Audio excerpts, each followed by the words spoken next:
Quem perceber primeiro que começou, sinaliza para o outro, por favor.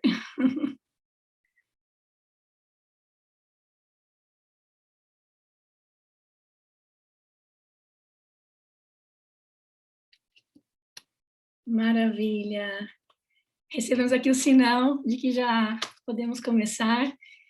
É tomada com muita emoção que eu inicio essa última plenária desse grande e especial evento.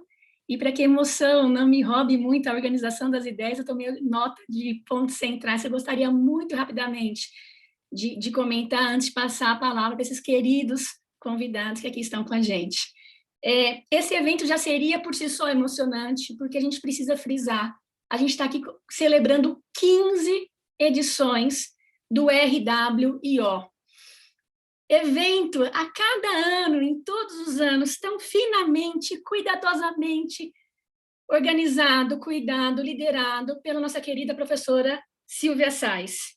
E que nos permitiu, então, ao longo de todos esses anos, um momento como esse, da gente se encontrar, se reunir, trocar, sonhar, planejar e construir novas ações.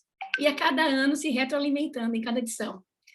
Mas não bastasse a emoção de 15 edições, que é um grande marco, a gente tem ainda o desafio aqui de celebrar, de homenagear, de fazer um tributo à professora Cássia Watanabe, a Cássia, ou como a Sandra dizia agora há pouco, a Cassinha, é uma pessoa que mundo afora, nos 4 cantos do planeta, como hoje também a gente pôde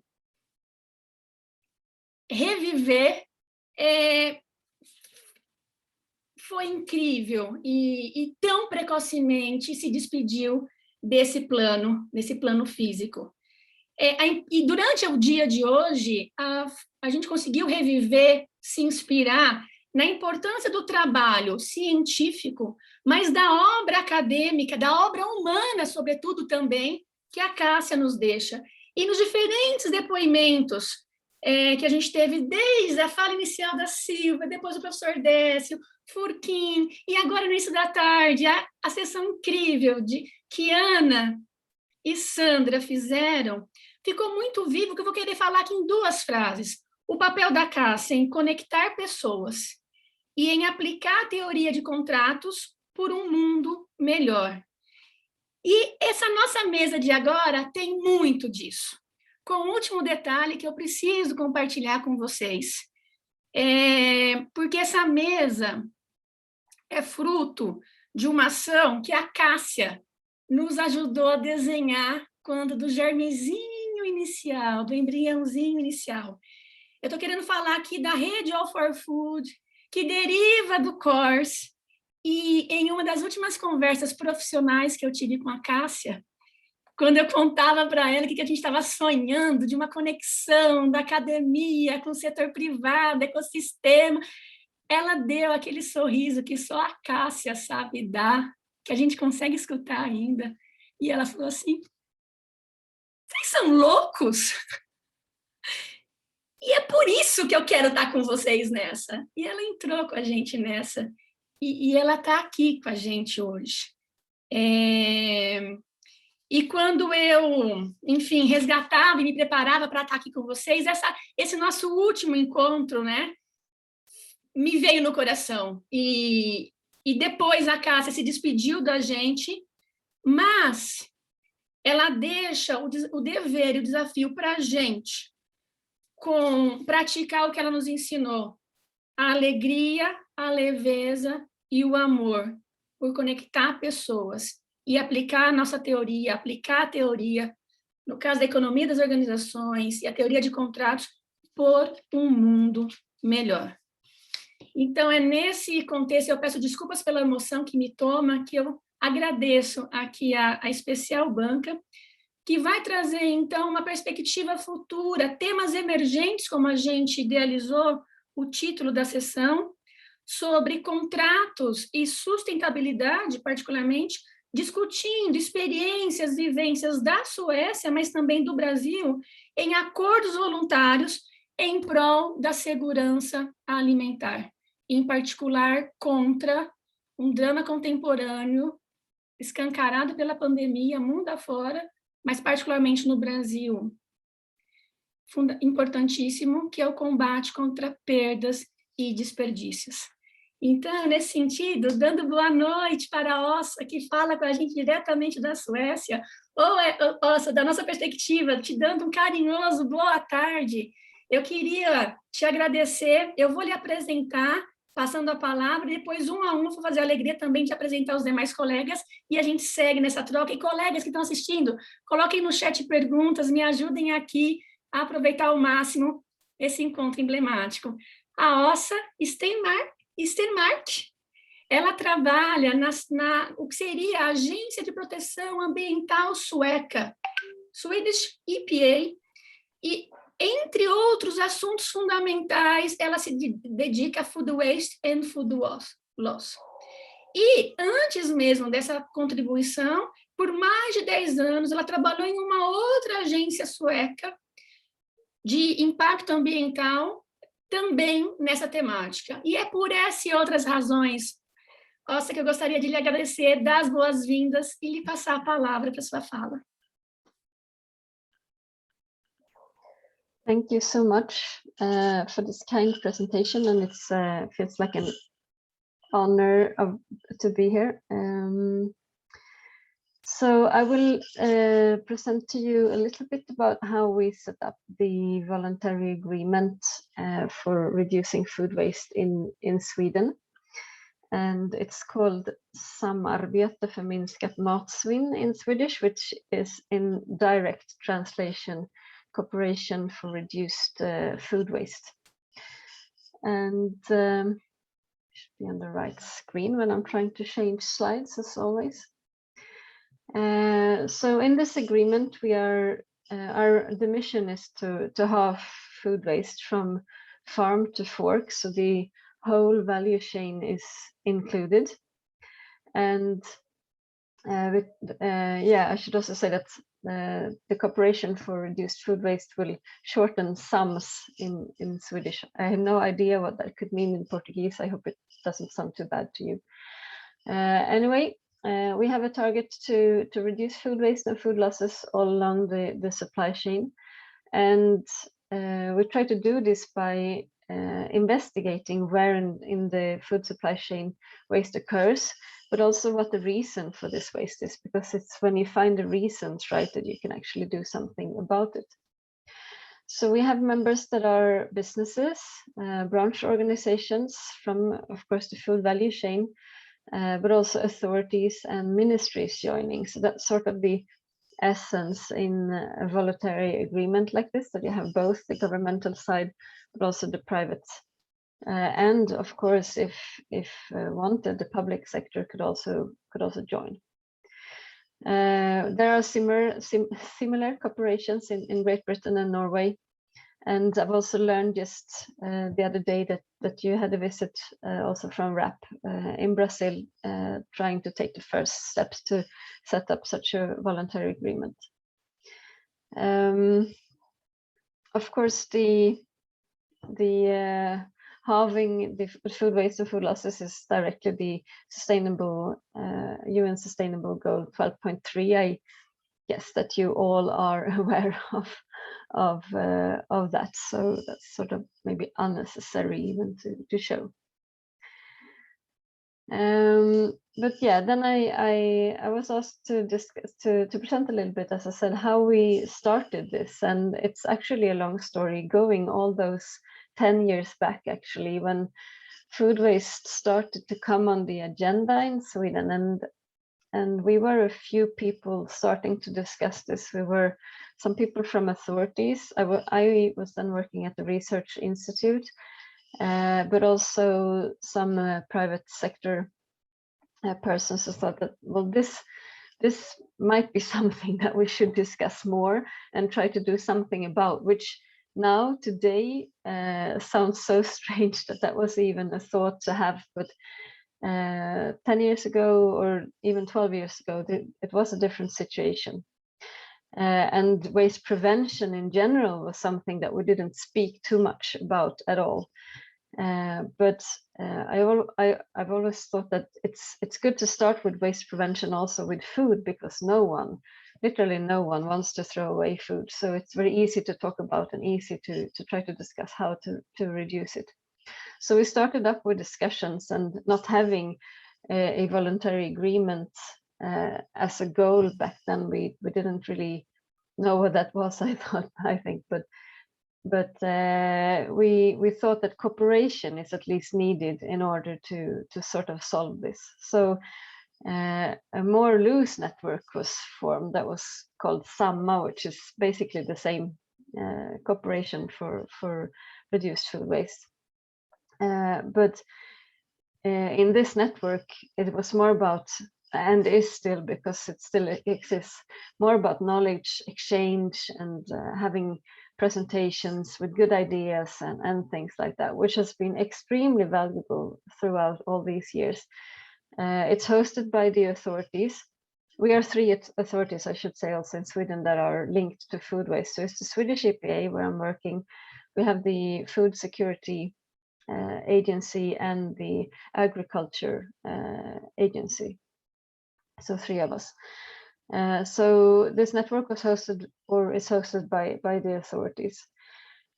Then it was this EU project called Refresh, and I popped in the link here because the website is still up, even though the project ended in 2019. But there is a lot of good information on this website. And actually, as one part of this project, there was a work package dealing with voluntary agreements, but not in Sweden, but in 4 other EU member states, as with partners from the project involved. And RAP was leading that work package. And at the final sort of workshop of that work package, I had a colleague who was present, and also a lady from the Swedish Ministry of Economics, which is where the food question sort of lands in the Swedish government, was also there. And RAP opened up to say that we have some spare money in this project. So if there are any other members here today that would like to start setting up a voluntary agreement, we could sort of help starting that process. So it was actually about it was not so planned, so to speak. It was more of a coincidence that they were there, thinking that this is a great opportunity for Sweden. Of course, the work with voluntary agreements has been very successful in Norway, Norway is our neighboring country. So of course we look a lot at each other, and discussions had been ongoing on how we could maybe form something like this. Wouldn't it be good to have similar things in Sweden? So we got some help from RAP, having the first discussions, trying to engage stakeholders into this, and had very great talks with all these stakeholders, both authorities, but also then the private businesses, because of course both sides are needed sort of in a voluntary agreement.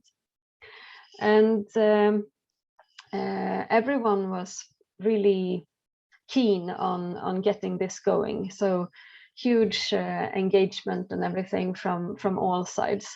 And we also had the benefit of having IVL, which is an independent research institute that could host the agreement, because I think that that's a key factor in a voluntary agreement. You need to have a secretariat, and it's really good if that secretariat could be on somewhere independent, which might look different in different countries. But we were lucky enough to have IVL there to take this on board. And then the only question was money. So where would the money come from? Of course, businesses didn't want to step forward and say that we would pay unless the government wasn't stepping up saying that they would pay. And sometimes it could be tricky for a government to say that we will pay, even though if they want to and think it's a good idea. But luckily enough, this was, I think it was 2 years ago. Yeah, must have been autumn, almost 2 years ago. The government decided to give a governmental assignment, which is what the Swedish government gives to its authorities every year, to say that next year you're going to work with this and that, and you will have this and that budget for this. And they decided to prolong a governmental assignment on food waste, which had been going for some years. So within that assignment, then the authorities could say that, okay, but we have our share of funding here, and please, businesses, now you can step up and do your part. In this process, we also had meetings, discussions with the engaged stakeholders on what should be the goals for the agreement and the SDGs there. But at the same time, the Swedish government also took a national special goal on food waste. So that was also in the process of aligning towards this goal, which is basically the same as the SDG 12.3, but a little bit different with the food losses. So a lot of discussions also around financing, how much should businesses pay depending on size and all those kinds of things. So a very open process in setting this up, which I think also was key to get everyone on board and engaged, that everyone had a say that was equal to another one's saying, that would really democratic process, so to speak. So once we were standing there, actually we launched on the 12th of March, right before Corona hit the world. So we managed to have a live event launching the whole agreement the week before Sweden shut down. So very successful and very happy with all the businesses and authorities there. And the agreement consists of these three components. So of course we need to measure and report the losses. So sorry, all the signatories, they measure and report their data. So this is something maybe worth mentioning, that we have, of course, we have a national goal for Sweden, but the agreement has its own goal, which is the same, but could, of course, the signatories could work faster than Sweden in general towards this goal, essentially, or slower for that matter. But so we measure for the signatories themselves, and they report it, and we compile it and present it as a sort of measuring the work done. And also through these measurements, we kind of try to find these hotspots. Where could we work, and what actions could be taken throughout the next year in order to help reduce food waste. And it's not so much about reducing food waste within the own business, but rather to look at the things that you are kind of distributing throughout the value chain, right? You try to reduce food waste at one stage, and then it might pop up at another stage. So kind of reducing that kind of food waste is the main interest of the voluntary agreement, because within each businesses, everyone works so hard to do this, so that doesn't really, it's not needed any interventions there. So that's the second part of it. And then, of course, the third part, which is maybe the most important part, or at least very key in order to get to discuss these things, is cooperation and joint communication. So cooperations within the agreement, but also joint cooperation towards the outer world on what we are doing and why we're doing it, and why it's so important that we're working with this. So it's really great work. And these are the signatories so far. As I said, we launched pretty much before Corona, and then it has been tough during the last year to engage more. We would have hoped for more to join during the first year, but we will now put effort on this for next year's. So we have participants. These are signatories that are paying in order to sort of also to show that they are in the agreement, but also paying then, of course, for the secretariat, but also money goes to developing projects and things like that. And then we have supporters that are following the work and supportive to the work, and that might be joining in on special projects if needed. And sorry, I forgot to translate this last slide. That was a bit in a haste doing this, but the slogan is "More can do more," basically. So the more we are that cooperates around this, the more we can do. And in the bottom there you have the web link, but unfortunately that will be in Swedish. And I will translate this before sending the slides for sharing. What you see on the picture is like if you want to join, and then below you see the yearly fees. I thought that might be interesting to showcase. It's in Swedish krona. I have no idea how that translates to your money rates, but that could easily be found out, I guess. So that was it. Thank you for listening, and I know that there will be time for questions by the end of the session if I'm not wrongly informed. So thank you.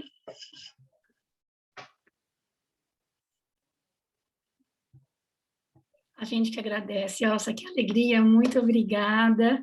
A gente passaria aqui muito mais tempo te escutando e que outras oportunidades a gente tenha, até porque insegurança alimentar, né, e acordos voluntários nesse sentido exigem soluções inovativas, tecnológicas e organizacionais, e é muito que esse grupo se interessa, porque é uma questão de coordenação de cadeias de valor, e escutar a experiência da Suécia sempre nos inspira muito, a gente aprende muito. E nessa troca, Elsa, eu gostaria de passar a palavra agora para o nosso segundo convidado, o Flávio Martins, um querido novo parceiro. Flávio, bem-vindo. Flávio, vou me permitir aqui um briefing da sua linda trajetória, atuando como gestor de difusão científica na Faculdade de Medicina da USP de Ribeirão Preto, coordenador científico da Sociedade Latino-Americana para a Pesquisa em Sistemas de Sustentabilidade, conhecida como Latam 2S, é assim, Flávio? Depois me ajuda a falar direitinho a sigla dessa ação tão incrível. E, por fim, e não menos importante, consultor educacional no programa Ribeirão, menos 3 graus Celsius. Flávio, obrigada, bem-vindo, vai ser uma alegria, uma honra escutar como aqui no Brasil você está ajudando a essa causa de contra perdas e desperdícios alimentares.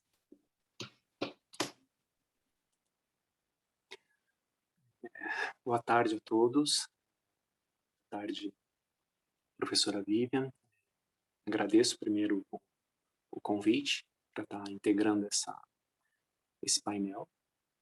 Queria cumprimentar a Elsa pela apresentação dela. Eu vou dar seguimento na minha fala. Eu vou dar uns 2 passos em direção à Agenda 2030 e depois eu espero que na direção de temas emergentes conectados com a Agenda 2030 e segurança alimentar, e depois eu vou entregar a palavra para a Kelly, né, que também é uma querida que me colocou aí nesse circuito, conectando a sustentabilidade com a pauta alimentar, para ver se ela consegue arrematar isso dentro da questão do food waste. Tá?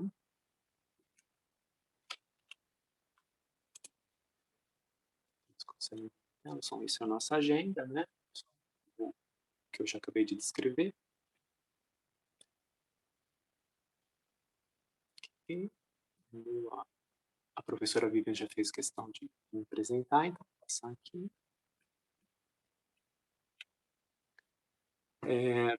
Isso que eu vou apresentar agora é parte de um trabalho um pouco maior, né, sobre segurança alimentar e sustentabilidade, que está sendo desenvolvido em conjunto com a minha orientadora, com a minha co-orientadora e com o professor Carlos Lourenço, da FGV.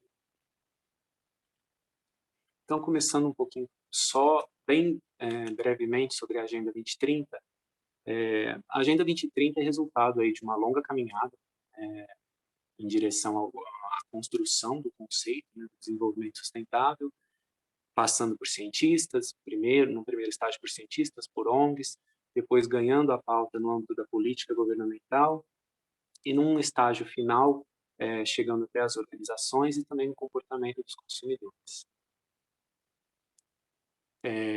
Os Objetivos do Desenvolvimento Sustentável, eles vêm na esteira dos Objetivos do Milênio, e eles têm, comparativamente com os Objetivos do Milênio, eles têm a função de garantir uma atenção maior às pautas ambientais, né?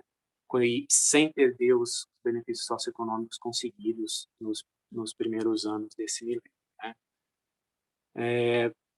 Os seus alvos, assim, às vezes eles aparentam muito mais ambições civilizatórias do que tanto, assim, KPIs propriamente ditos, e eles são bem complexos e amplos, né?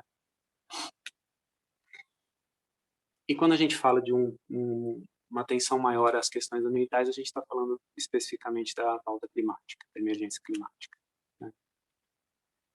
O que eles trazem de diferente é que eles tentam coexistir dentro de uma mesma plataforma essas duas dimensões, né? Então, eles não são objetivos ambientais ligados à questão somente assim da biodiversidade, como as metas de Aichi, e eles também não têm o ponto focal somente no avanço civilizatório ligado à pauta socioeconômica, né? Vou passar rapidinho aqui isso aqui. Essa seria uma boa representação dessa congruência que os ODS promovem, né?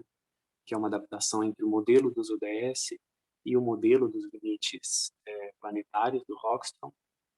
Então, é exatamente isso, esse o passo adiante, né? Essa coexistência entre respeitando os limites da biosfera, né? E a Agenda 2030, por ela ter esse caráter amplo e diverso, ela tem sido muito utilizada, as suas interconexões com várias temáticas têm sido muito exploradas em diversos campos de pesquisa, né? Então, a gente tem trabalhos sendo publicados que conectam ela com inteligência artificial, a gente tem trabalhos que conectam a Agenda 2030 com energia,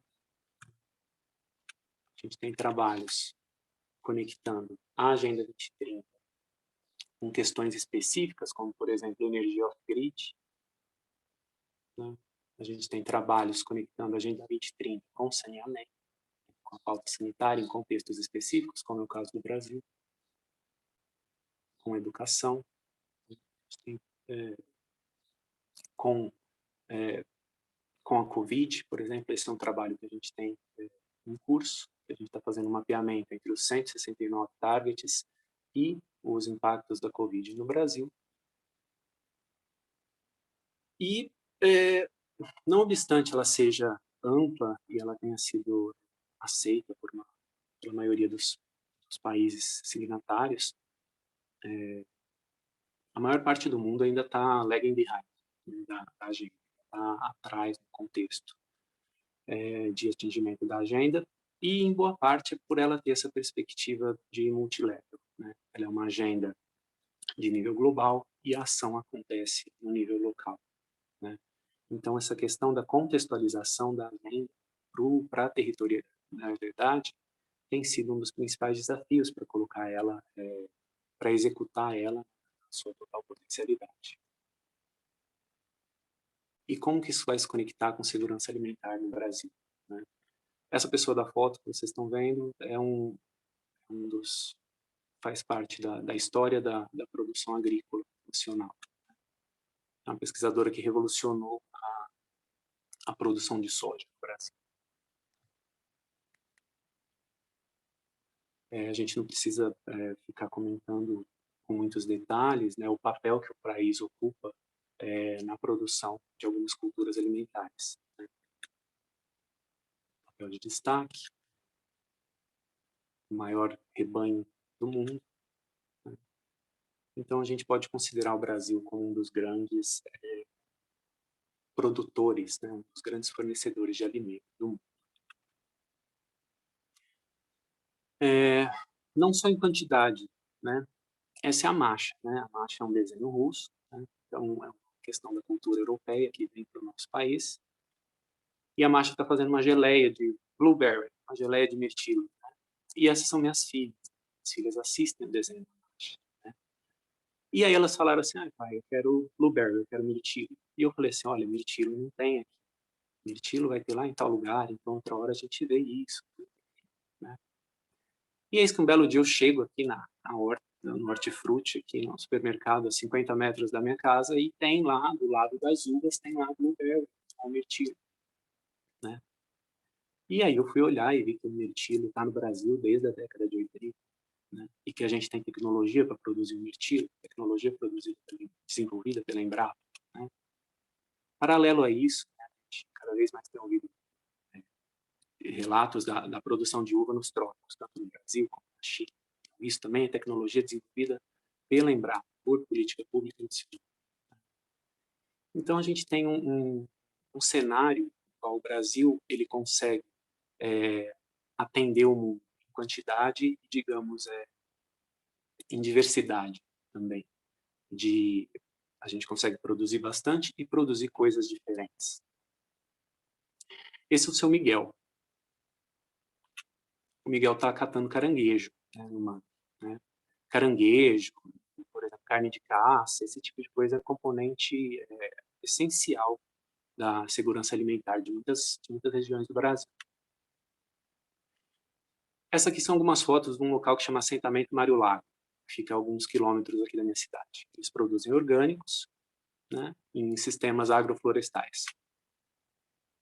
E uma dessas senhoras aí é a Dona Eunice. A Dona Eunice isso provavelmente não tem tradução para o inglês, é uma quebradeira de coco. E ela faz parte de um grupo de 300 mil mulheres distribuídas ao longo de 4 estados que ocupam esse tipo de produção, da quebradeira de coco babaçu. O que os três têm em comum? Os três encontram-se com extrema dificuldade para a produção de alimentos, alguns em situações de extrema pobreza, e os três com certeza nunca ouviram falar dos ODS. Eles nunca sabem do que se trata a Agenda 2030. 70% da comida que alimenta o brasileiro vem do pequeno produtor rural, da produção familiar, né? Eles são 84% dos produtores, né? 74% da mão de obra. Eles produzem o que a gente realmente come: arroz, feijão, mandioca, leite, carne. E, despite that, eles ocupam só 24% da área cultivável do país. Né? Paralelo a isso, a gente tem reportes recentes do aumento da fome no país nos últimos 2 anos. Pela primeira vez, o Brasil entrou novamente no mapa da fome. Né? O maior rebanho do mundo tem pessoas pegando ossos para compor sua dieta. Né? E um dado mais assustador ainda é que no campo a insegurança alimentar é maior ainda. Então, de onde vem o alimento? 3 em cada 4 lares rurais de onde vem o alimento estão em alguma situação de insegurança alimentar. Flávio, posso lhe interromper? Pode. Super constrangido, Sim. tá incrível, mas a gente já chegou nos 10 minutos. Sim. E se você puder, de alguma maneira, convergir para o final. Sim, vou convergir em 2 minhas. Que pena, eu agradeço. Não, perdão. Eu fiz um levantamento sobre segurança alimentar e a interconexão com a Agenda 2030, né? Pautas que estão relacionadas à pesquisa, né? Temas emergentes. Com base nesse levantamento, eu coloquei aqui os temas que estão convergindo na literatura. e cheguei num modelo que mostra as duas principais pautas relacionadas comparando a segurança alimentar no Brasil e no mundo, tá? E os dois temas emergentes que estão assim que aparecem com mais destaque na literatura são esses, né? Esses são os dois research flows, né? Essa questão da insegurança alimentar vinculada no trade-off de uso da terra com os biocombustíveis, e aí eu coloquei até possíveis perguntas de pesquisa. E a outra trend de pesquisa é a relação das políticas públicas para a segurança alimentar no cenário pós-Covid. E aí também eu coloquei algumas possíveis perguntas de questão baseado nesse levantamento bibliográfico que eu fiz. Perdão, estourei o tempo, professor. O lado ruim que eu queria discutir, mas o lado bom, a gente precisa de vários outros eventos como vocês e com você, Flávio. Então, obrigada pela compreensão, por esses insights tão importantes e relevantes. E Kelly, te passando a palavra, então, muito rapidamente também, de toda a linda trajetória, Kelly Dalben, presidente do Instituto Sueco Brasileiro de Economia Circular e Desenvolvimento Sustentável, mestrando em marketing na área de comunicação e práticas de consumo pela SPM e especialista em compras de materiais e serviços pela Uninter.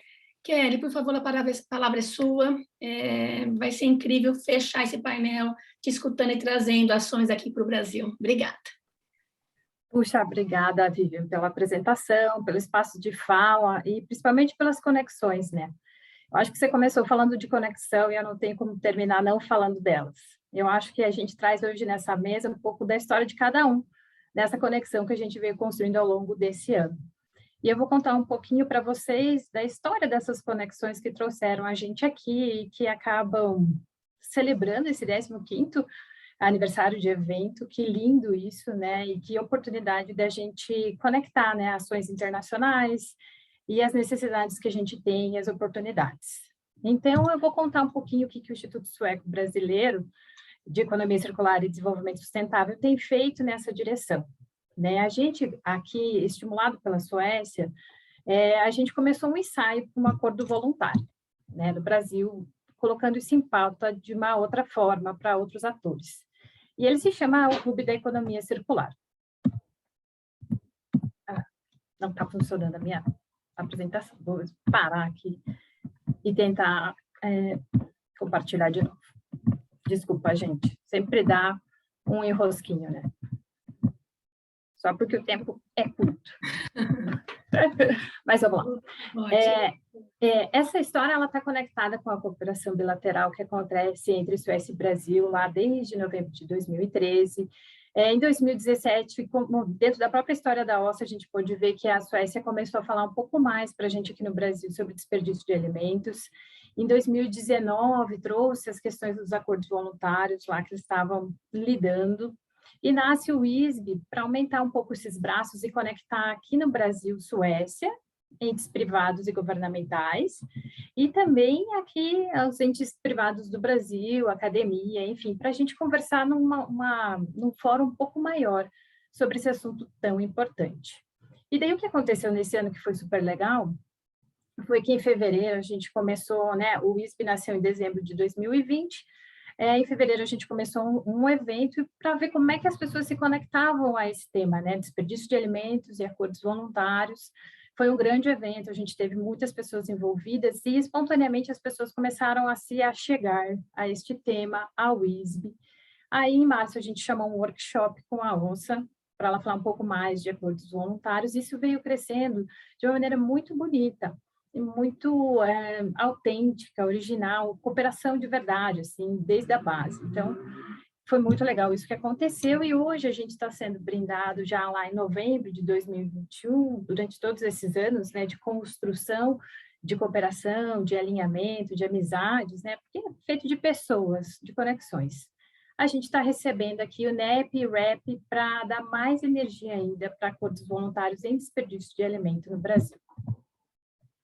O que a gente falou lá no nosso evento em março, que acabou chamando atenção e conectando, então, certos atores aqui no Clube da Economia Circular, que eu já vou contar um pouquinho mais sobre o que ele é. Então, lá a gente falou sobre, né, a OSCE nos falou sobre os 5 pontos básicos dos acordos voluntários, e esse interesse veio crescendo, E a gente acabou criando esse grande grupo, né, que é um grupo de criação multidisciplinar que endereça, então, a perda e desperdício de alimento no Brasil, com a carinha bem brasileira, né? A gente não olha aqui tanto para as questões, claro, o ODS é importante, mas aqui dói muito mais na gente a perda de alimento, né, a redistribuição do que outras coisas. Foi algo que a gente acabou transformando numa ação anual. Então, a gente reúne ali pesquisadores, professores, estudantes, agências de pesquisas como a Embrapa, municípios e seus conjuntos, né, em estados, startups e profissionais liberais. Então, a gente acabou dividindo com eles conhecimentos de boas práticas, lições aprendidas, workshops sobre assuntos que este próprio grupo denominou que eram importantes. Então, a gente pegou lá o acordo voluntário grandão e fez um ensaio para ver como que a gente lidava com as questões de comunicação, enfim, os pontos principais.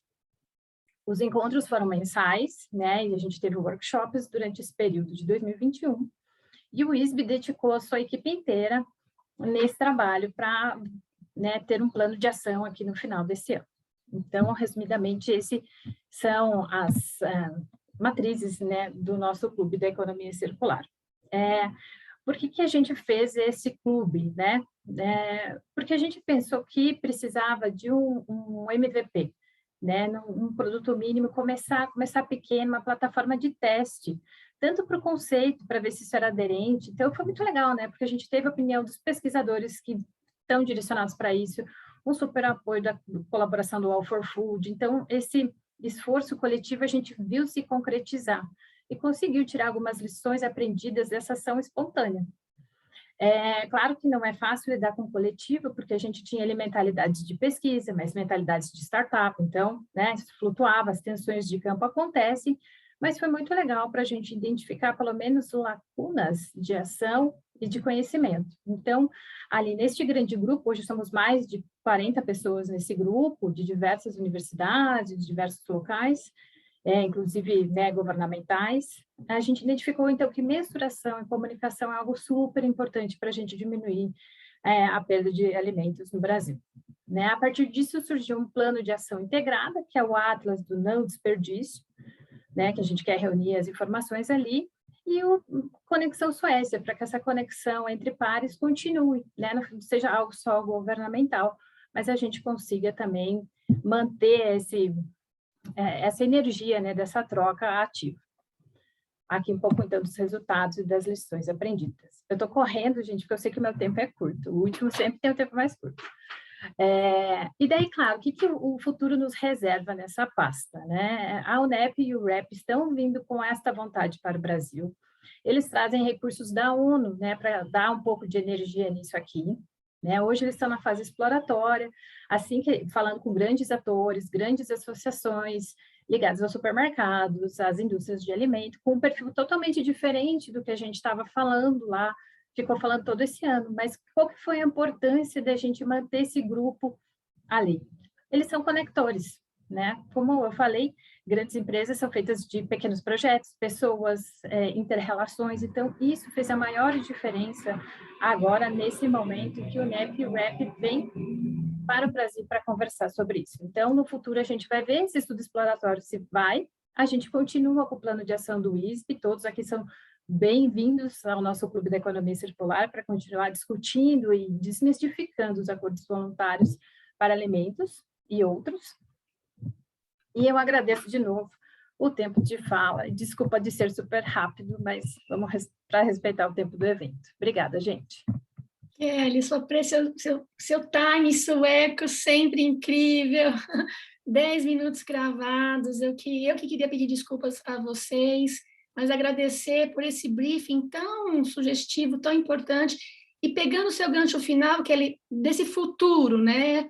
E num dia que a gente revisitou o passado sobre trajetórias das nossas ações e laços humanos que nos unem a todos aqui e que dão a teia para esse desenvolvimento científico, tecnológico que a gente precisa, que se empodera desse encontro da academia com diferentes stakeholders, e essa mesa simboliza isso.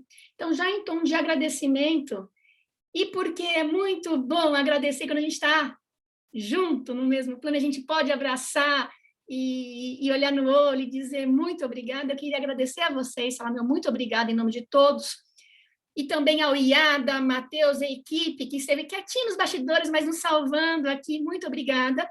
E me direcionar, primeiro, aos professores Décio Zilbenstein e Maria Silvia Machione Sais, por me darem a oportunidade de estar nessa mesa aqui encerrando. E, professora Silvia Sais, eu queria lhe passar a palavra e lhe agradecer em nome de todo mundo que está aqui na audiência, por tudo que você nos fez e pela oportunidade de, por 15 anos, estarmos juntos discutindo como que economia das organizações e contratos podem ajudar a mudar o mundo e a caminhar no desenvolvimento sustentável. Então, Sil, eu queria te passar a palavra e já começar. A gente se vê ano que vem? A gente se vê ano que vem, né, Silvia? E antes... Bom, primeiro eu queria agradecer, Vivian, por essa mesa. Eu agradeço muito, e inclusive por questões de horário, eu sei que é complicado, né? Nós estamos já à noite, né? Na Suécia, então eu agradeço muito de vocês terem vindo aqui participar, a hora, sexta-feira à noite, no nosso evento. Então, primeiro eu agradeço isso, e agradeço todos, acho que foi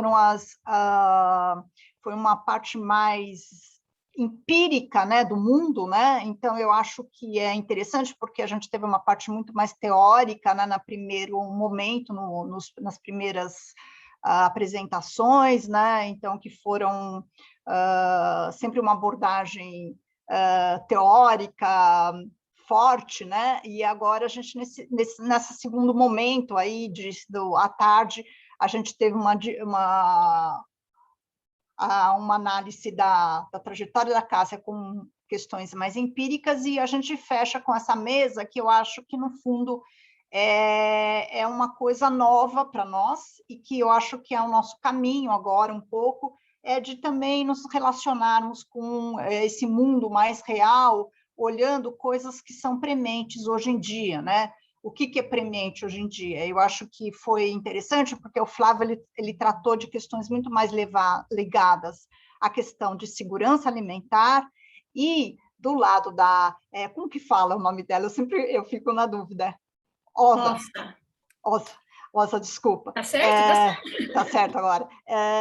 Ela veio com uma política, né? Uma política pública, privada, na verdade, mais privada, mas pública no sentido social, né? Que eu estou falando, em que você tem uma série de entidades que fazem acordos tentando levar a questão da segurança alimentar do lado do desperdício, né? A gente joga muita comida fora, e eu estava outro dia, eu discuto muito sobre a questão da alimentação nas escolas, e se joga muita comida fora, né? Então, acho que a gente precisa justamente ter um olhar sobre um cuidado maior com o nosso planeta, e olhando o que a gente pode fazer de coisas simples, né? Porque eu acho que jogar comida fora é algo que não seja uma inovação muito grande, né? Mas são ações que são importantes, principalmente num país que tem 50% de pessoas passando fome. Então, eu acho que você tem aí um trade-off enorme entre obesidade, gente comendo, jogando fora, e gente passando fome, né? Então, eu acho que a ação da Kelly, né, e todas essas que a gente viu aqui, eu acho que são bastante... estimulam a gente a pensar um pouco mais desse lado mais real, empírico, olhando a primeira parte, né, que é a parte de como que é o contrato, como que a tecnologia pode ajudar. Então, eu acho que essa parte teórica e empírica é muito legal da gente juntar. Eu agradeço, até gostaria mais de saber de ações mais práticas que já começaram a surgir a partir desse grande acordo voluntário. Era uma das perguntas que eu ia fazer, mas a gente fica para depois. E aí, só fechando um pouco aqui o nosso evento. Nosso evento ele teve um momento importante, que foi a homenagem a uma pessoa querida nossa, mas que permeou todo momento aquela questão de que ela analisou contratos, e contratos é uma coisa importante para a gente entender como é que as pessoas se relacionam, etc. O contrato no sentido amplo, né? Relacionais, informais, etc. Então, eu agradeço todos que tiveram aqui, realmente, Iada, muito obrigada, as meninas que fizeram a tradução e demais, os alunos que ajudaram também. Então, agradeço todo mundo e vamos partir aí, né, para novos momentos, né, e de mais projetos e coisas que faz a gente trabalhar com alegria e vontade, né? Então, acho que a ideia, o que ficou aí nessa história toda, que a gente pode lembrar da Cássia, é trabalhar com alegria e vontade, né? De aprender, né? Então, acho que é isso. Agradeço muito a todos. Obrigada, viu?